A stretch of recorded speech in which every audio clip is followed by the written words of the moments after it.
Hello everyone, me Tanu Sharma welcomes all of you on my channel Professionalist Medico Girl. Guys, today's topic is hypersensitivity reaction third, or we can say that antigen antibody reaction, antigen antibody complex reaction, or immune complex mediated reaction. As you all know, we covers hypersensitivity reaction first and second in previous videos. The link of previous videos is given in description. So today's we start hypersensitivity reaction third. Let's start. It is characterized by deposition of antigen antibody complexes in the tissues, particularly on the endothelial surfaces. क्या होता है इस reaction में कि जो हमारे antigen antibody means दोनों क्या है, आपस में अटैच है, दोनों ने एक कॉम्प्लेक्स की फॉर्मेशन कर रखी है और वो कॉम्प्लेक्स कहाँ पे अटैच हो जाता है, जाके हमारा टिश्यूज़ में, पर्टिकुलरली कहाँ पे, endothelial surfaces of tissues, endothelial surfaces of our kidneys, joint, heart etcetera. It occurs when there is accumulation or deposition of immune complex. And what is immune complex? Immune complex means antigen antibody complex. क्यों होता है ये? Basically because of deposition of antigen antibody complex on the surfaces of tissues. इसका जैसे कि हमें नाम से ही पता चल रहा है, इम्यून कॉम्प्लेक्स मीडिएटेड रिएक्शन. सो इसमें हमारा होता क्या है, जो हमारे एंटीजन और एंटीबॉडी होते हैं वो आपस में कॉम्प्लेक्स फॉर्मेशन करने के बाद हमारे टिश्यूज़ की सरफेसेस पर डिपोजिशन करनी स्टार्ट कर देते हैं, जो डिपोजिशन फिर आगे फर्दर रिएक्शंस को लीड करती है एंड डिजीज़ कॉजेबल होती है. In and around the small blood vessels may result in acute inflammatory reactions. क्या करता है ये, जब हमारे एंटीजन एंटीबॉडी कॉम्प्लेक्स डिपॉजिट हो जाते हैं विद इन ब्लड वेसल्स और around blood vessels, they cause acute inflammatory reactions or bleeding sometimes, and sometimes mechanical blockage of the vessels. और mechanical blockage यानी few time के लिए उस चीज़ को ब्लॉक कर देना. of platelet aggregation causing interference with blood supply to the surrounding tissues. ये हमारे ब्लड सप्लाई को अफेक्ट कर सकते हैं, उसको रिड्यूस कर सकते हैं, उसके अमाउंट को स्टॉप कर सकते हैं. तो ये रिएक्शंस बेसिकली हमारी बहुत ही ज़्यादा कॉजेबल होती है, लेकिन होती ये इमीडिएट हैं and for short duration like 4 to 6 hours. As you all know, it is a type of immediate reactions. And what is immediate reactions? Reaction which occurs within 4 to 6 hours is known as immediate reaction. So see this picture.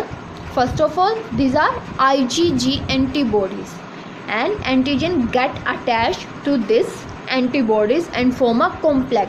The complex is known as antigen antibody complex. This complex, you can see this complex. After that, जो हमारा क्या होता है, ये antigen antibody complex है, ये हमारा deposit होना शुरू होता है टिश्यूज़ में और epithelial surfaces of joints, muscles नहीं, किडनीज और systemic organs like heart, lungs. फिर इसमें क्या होता है, जो हमारे कॉम्प्लीमेंट सिस्टम है ये उस चीज़ को अट्रैक्ट करने लगता है and what complement causes release of histamine. Histamine is a harmful substance which causes many reactions और disease in our body. When it attracts complement system towards him, then it is attached with antigen antibody complex and shows some extraordinary reactions. Enzymes and cytokines causing inflammation. फिर क्या होती हैं, जो enzymes और cytokines होती हैं हमारी, यानी बीटा सेल्स होती हैं, वो इन्फ्लामेशन यानी स्वेलिंग होनी उनकी शुरू हो जाती है. तो जैसे कि आपने डायग्राम के अंदर देखा, ये क्यों बेसिकली हमारा है, जब हमारा immune system antigen antibody complexes बनाना शुरू कर दे और वो कॉम्प्लेक्सेस फ्री मूविंग होते हैं, यानी कि इससे हमें पता चल रहा है कि जो हमारा एंटीजन है वो भी फ्री मूविंग है, ऑल ओवर द बॉडी कहीं भी मूव कर सकता है, और हमारी एंटीबॉडी IgG भी फ्री मूविंग है। जब दोनों फ्री मूविंग है तो दोनों एक साथ अटैच होकर कॉम्प्लेक्स की फॉर्मेशन करेंगे, और कॉम्प्लेक्स की फॉर्मेशन हुई तो उनके अंदर, जैसे कि हमें पता ही है, दो चीज़ें अगर मिलती हैं तो उनका वेट बढ़ता है। अगर ये दोनों एक साथ मिल रहे हैं तो इनका भी क्या है, वेट बढ़ जाता है। Don't take it in actual, but I will suggest you example.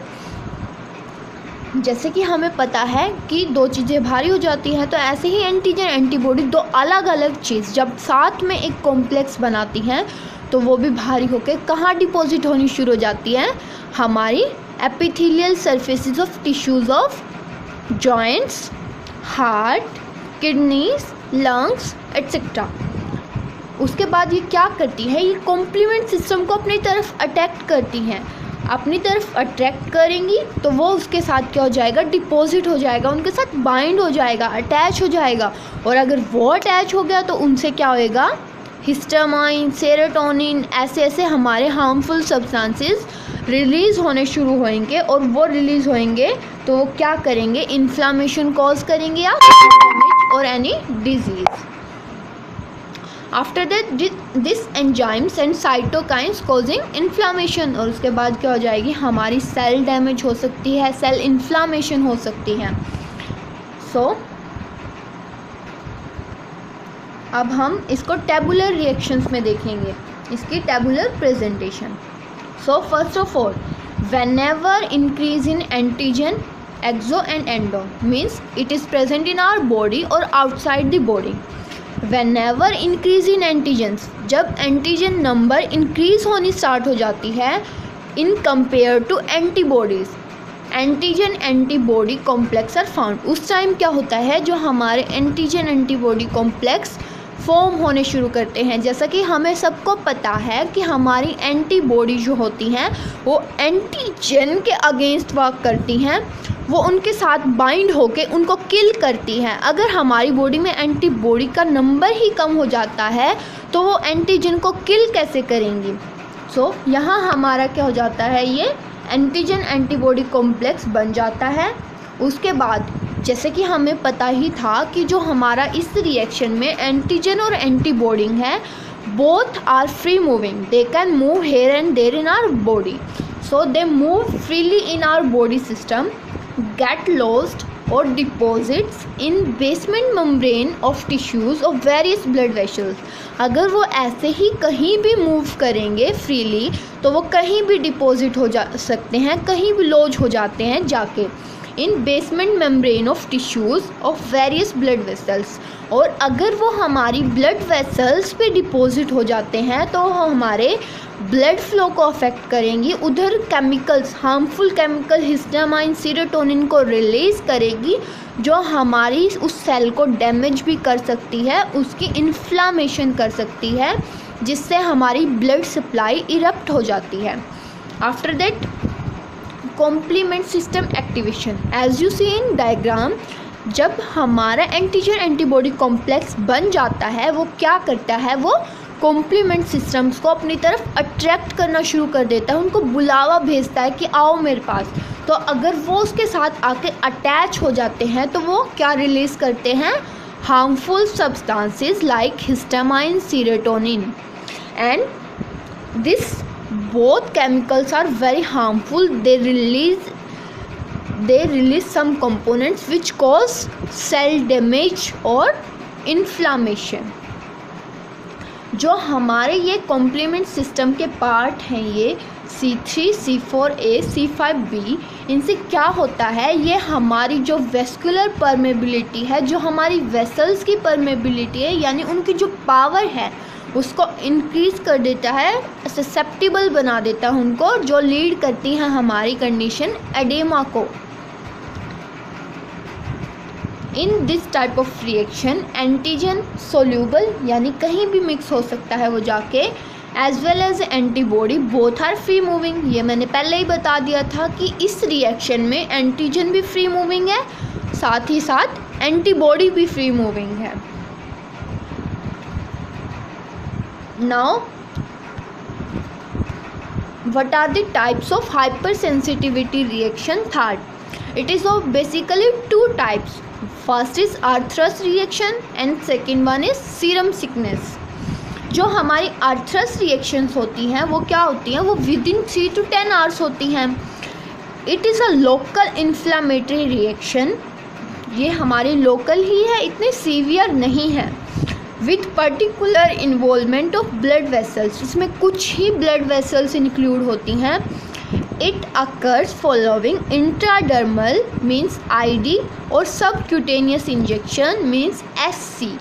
इन दोनों इंजेक्शंस की वजह से intradermal subcutaneous injections of antigen और horse serum in a hyper immunised animal, that mean animal which has received several injections of horse serum. कौन होता है hyper immunise? जिसको वो ही चीज़ बार बार मिल रही हो, तो वो उस चीज़ के अगेंस्ट क्या हो जाता है, हाइपर इम्यूनाइज। हमारी बॉडी क्या शो करती है, इम्यूनिटी शो करती है उसी चीज़ के against bar bar. And developed high levels of IgG antibody. अगर बार बार एक एंटीजन हमारी बॉडी में आ रहा है तो हमारी बॉडी जो होती है वो ऑटोमेटिकली वर्क करती है, एंटीबॉडी प्रोड्यूस करती है अगेंस्ट दैट एंटीजन। तो यहाँ हमारा क्या होता है, जो IgG एंटीबॉडी होती है उसका लेवल, उसकी डेवलपमेंट इंक्रीज होनी, हाई होनी शुरू हो जाती है। This reaction present as erythema, and what is erythema means skin rashes। Skin rashes, हमारी स्किन जो होगी वो कैसी होनी शुरू हो जाएगी, रेडनेस आनी शुरू हो जाएगी, उस पर स्वेलिंग प्रेजेंट हो जाएगी। Oedema, inhalation and haemorrhagic shock. Haemorrhagic shocks क्यों होंगे, क्योंकि हमारी बॉडी में अगर ब्लड फ्लो ही इरप्ट हो जाता है, अगर ब्लड सप्लाई रिड्यूस हो जाती है तो हमारी बॉडी में जो ऑक्सीजन की सप्लाई है वो भी रिड्यूस हो जाएगी, क्योंकि जो हमारी बॉडी के हर सेल, हर टिश्यू को ऑक्सीजन मिल रही है वो ब्लड की हेल्प से मिल रही है। अगर ब्लड सप्लाई ही हमारी स्टॉप हो जाती है या रिड्यूस हो जाती है तो जो हमारा amount of oxygen body receive कर रही है, बॉडी सेल्स और टिश्यूज़ रिसीव कर रहे हैं, वो भी हमारा क्या होएगा, डिक्रीज़ हो जाएगा या फिर रिड्यूस हो जाएगा। अगर वो रिड्यूस होता है तो हमारी बॉडी क्या रिएक्शन शो करेगी, शॉक की रिएक्शन शो करेगी, haemorrhagic shock and also known as hypovolaemic shock. In man Arthur's-like reaction is produced in individuals who have received several injections of antitoxic sera और insulin. हम man में ये कैसे होती है ये वाली रिएक्शन, जब एक ही इंसान बार बार एक पर्टिकुलर एंटीजन की डोज लिए जा रहा है तो हमारी बॉडी भी क्या करेगी, बार बार उसके अगेंस्ट एंटीबॉडीज़ की प्रोडक्शन करेगी और उसे हम कहेंगे आर्थरस रिएक्शन। जो उस टाइम पे रिएक्शन प्रेजेंट होएगी वो रिएक्शन जो विदिन 3 to 10 आवर्स हमें दिखाई देगी उसे हम कहते हैं Arthus reaction, means hyper sensitivity reaction. Third, next one is serum sickness. It is a systemic reaction. Systemic means particular system is included in this disease, like cardiovascular system, neuromuscular system, urinary system, like that. That they may occur in men following the injections of drugs such as, जब हमारा जो human being होता है वो drug like sulfonamide, penicillin, streptomycin और organic arsenicals, इनकी drug उसको बार बार इनकी डोजेज मिल रही होती है तो वो हमारा क्या हो जाता है, उस डोज, उस एंटीजन, उस ड्रग के against hyper immunised. A single dose is sufficient to produce symptoms. जो हमारी फिर अगर वो उसके अगेंस्ट हाइपर इम्यूनाइज्ड हो जाता है तो उसके बाद अगर हम उसको नेक्स्ट डोज प्रोवाइड कर रहे हैं तो वो क्या शो करेगा, उसी टाइम सिम्टम शो होने शुरू हो जाएंगे।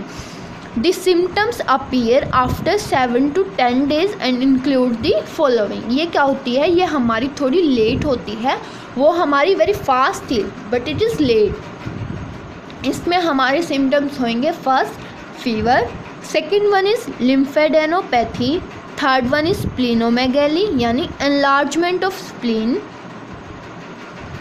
Fourth one is arthritis, inflammation of joints, glomerular nephritis, endocarditis, vasculitis, urticaria.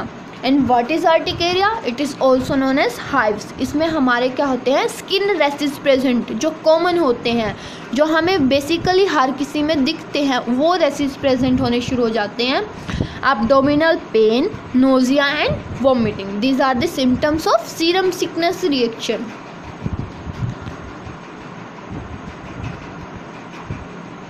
जो हमारा मैकेनिज्म ऑफ एक्शन होता है सीरम सिकनेस का, वो हम अब देखेंगे. The pathogenic mechanism is the formation of antigen antibody complexes which get deposit on the endothelial lining of blood vessels in various parts of body causing inflammatory infiltration. वो हमारी उधर लॉज भी हो जाएंगे, लेकिन उसके बाद वो क्या होंगी, सोल्यूबल होती है. जैसे कि हमने उधर पढ़ा था कि जो हमारा एंटीजन है वो इंक्रीज इन नंबर होएगा और सोल्यूबल होएगा. तो ये हमारा क्या करती है, ये डिपॉजिट हो जाती हैं एंडोथेलियल लाइनिंग, यानी जो इनसाइड वाली लेयर है हमारे टिश्यूज़ की, of various organs like heart, lungs, liver, kidneys etcetera. उधर जाके लॉज हो जाएगा, डिपॉजिट होनी शुरू हो जाएगी. It is a self limiting disease. और अगर इसको हमें कंट्रोल करना है तो ये कहीं बाहर से नहीं होगी, ये सेल्फ लिमिटिंग होती है, खुद से होती है. खुद हमारा इम्यून सिस्टम इसको कंट्रोल करेगा, तभी ये limit. With an increase in the antibody level, antigen antibody complexes become larger in size and susceptible to phagocytosis and immune elimination. तो फिर क्या होता है कि जब हमारी एंटीबॉडी लेवल, अगर हमारी बॉडी जो एंटीबॉडी के लेवल को इंक्रीज़ कर देगी, उसकी प्रोडक्शन को इंक्रीज़ कर देगी, एनहेंस कर देगी, तो जो एंटीजन का नंबर था वो डाउन होना शुरू हो जाएगा और जो हमारा इम्यून सिस्टम है वो फिर से स्ट्रॉन्ग हो जाएगा उस पर्टिकुलर रिएक्शन के अगेंस्ट, और जो हमारी ये सीरम सिकनेस वाली रिएक्शन है ये कंट्रोल हो जाएगी. Examples of this reaction, hyper sensitivity reaction third के हमारे एग्जाम्पल्स हैं systemic lupus erythematous, second one is glomerular nephritis, third one is serum sickness, fourth one is arthritis. जो हमारा ये सिस्टमिक ल्यूपस एरिथेमेटस है, इसमें क्या होता है, एक मतलब डिपोजिशन होनी शुरू हो जाती है सेल्स की, डेड टिश्यूज़ की, किसी पर्टिकुलर ऑर्गन, पर्टिकुलर सिस्टम के अंदर. And second one is glomerular nephritis, यानी जो हमारे नेफ्रॉन्स प्रेजेंट होते हैं विद इन किडनी और ग्लोमेरुलस, उनकी इन्फ्लामेशन होनी शुरू हो जाएगी. Third one is serum sickness, वो हमने डिस्क्राइब कर ही दिया है बहुत अच्छे से. And arthritis is inflammation of joints. Now diagnosis of hyper sensitivity reaction third. कैसे डायग्नोस करेंगे? फर्स्ट ऑफ ऑल, अगर ऐसा कोई पेशेंट हमारे पास आता है तो हम उसकी हिस्ट्री लेंगे कि उसे प्रीवियस कोई ऐसी हमारे सिम्टम्स प्रेजेंट थे या नहीं, या उसकी फैमिली में किसी को प्रेजेंट है, या फिर उसको मतलब उसकी वाइफ से मिले हों, कैसे, वो सारी हिस्ट्री हमें लेनी है. After that we will examine physically. Physical examination include assessment, auscultation, palpitation, inspection. ये 4 स्टेप्स हम उसके अंदर क्या करेंगे, असेस करेंगे कि कहीं उसको कोई ल्यूपस तो नहीं प्रेजेंट है, कोई एक्यूमुलेशन, कोई डिपोजिशन, कोई रेस्ट तो नहीं प्रेजेंट है. After that detection of circulatory antibody against the tissues involve by immunofluorescence. जो हमारा टेस्ट है ये इम्यूनोफ्लोरोसेंस, उसकी हेल्प से हम क्या डिटेक्ट करेंगे कि जो हमारी एंटीबॉडी है वो वर्क अच्छे से कर रही है, नहीं कर रही है. Fourth one diagnostic procedure is staining procedures like acid fast bacilli procedure, Ziehl Neelsen staining are also used in diagnosis of hypersensitivity reaction third. Now come on the treatment of this reaction. Treatment involves 2 type of therapies, 2 type of drugs. First is, जैसे कि हमने पढ़ा ही था इस reaction में क्या होता है, लास्ट में हमारी सेल डैमेज होती है या फिर इन्फ्लामेशन ऑफ सेल होनी शुरू हो जाती है. तो हमारा जो फर्स्ट ड्रग ऑफ चॉइस है दिस रिएक्शन के लिए वो है हमारे anti inflammatory drugs. which include aspirin, ibuprofen, diclofenac, indomethacin.